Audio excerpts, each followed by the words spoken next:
Hey, what's up? My name is Alexi and I'm the creator of Hooey Doodles and I am here to help you learn about blend modes. So let's get into it. So how ProCreate defines the darken blend mode, listen here.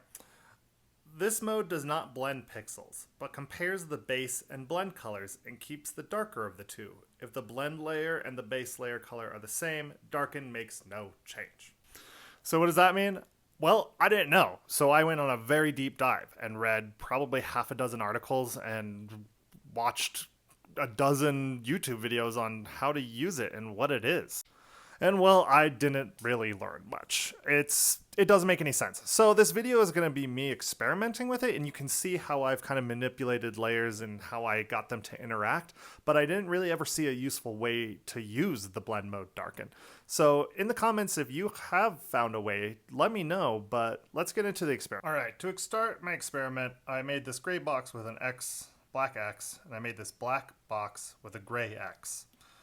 Then I created these squares. So I made these squares darken. And I thought, okay, what happens when we bring these squares on top of other squares? So it goes on top, and what happens is it's just taking the darkest pixel. So this gray square should be on top. See if we make this normal and we bring it out on top, it's gonna be on top. But if we go to darken, it's just taking the darkest pixel. So this one doesn't change because it's doing the same thing. It's just taking the darkest pixel. When we bring it over here, this one disappears. And now this one, it's just the X appears, which I guess makes sense because it's just doing what it says. But this didn't make any sense to me, so I went a little further. The next thing I did is I created a rainbow gradient. And so I changed the top one to darken.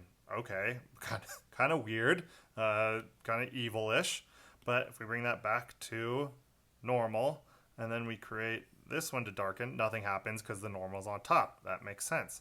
So then I said, okay, let's take this and let's just move it around and see what happens. Well, it's kind of trippy, it's cool, but I don't see the function and why you would ever use this in any kind of artwork. I said, okay, well, let's turn it around all the way. Well, okay, it's doing the same thing. It's darkened, but I guess for some reason how the gradient works, the darker pixels are just coming through, but it's just the same. So then I started moving this around as, okay, it's going to be crazy, kind of trippy as well.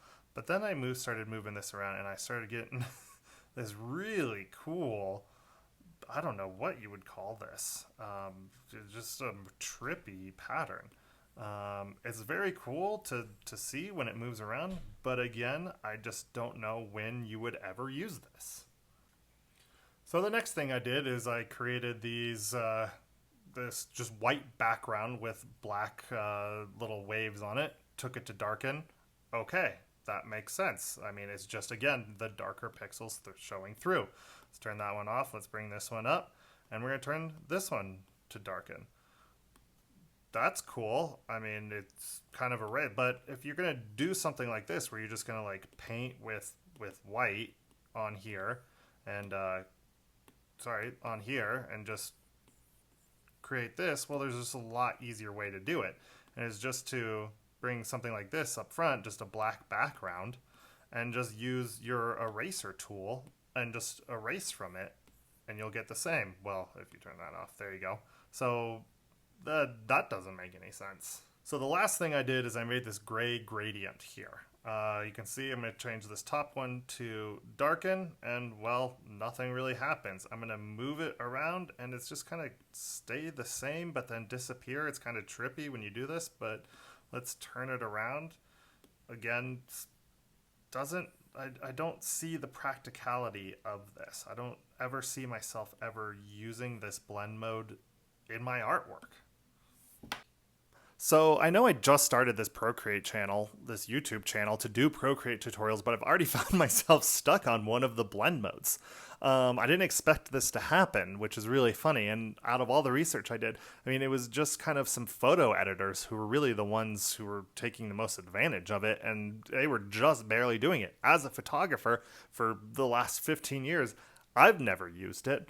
So what it's doing in Procreate, I don't know. Maybe it's just something to be creative with. If you have found a practical reason on how to use Darken, please let me know. Otherwise, I promise you the next tutorial will be a lot more successful, and I will be teaching you, but I'm going to be slowly going through these blend modes and kind of describing and explaining what they all do. But that's the best I can do for Darken. So hopefully, another blend mode doesn't trip me up again. So we'll see. Anyway, till next time, take it easy.